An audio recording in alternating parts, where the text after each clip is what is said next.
Përshëndetje hoxh, kur jam kanë thot 13 vjeç, e kam gjetë në shtëpi një hajmali dhe e kam djeg me shkrepse. A kam bo mirë? Ajo.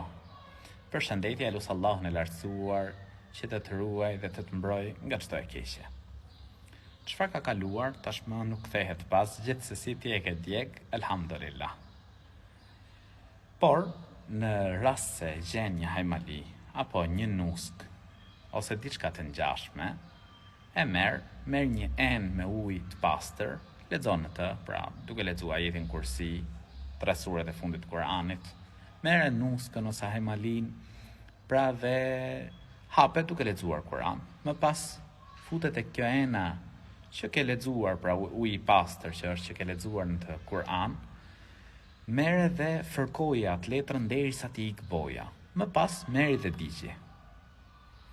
Ti i ke rënë shkurt e ke djeg, kështu që Allahu të rujt, Allahu të mbroft. Normale këshilloj çdo njërin që sa më larg nuskave, hajmalive, ai që na ruan dhe na mbron është Allahu i lartësuar. Lexo Kur'an. Pra ajetin Kursi, 3 suret e fundit të Kuranit. Lexoj dhe luta Allahun e lartësuar sepse Zoti i gjithësisë është ai që na ruan dhe na mbron.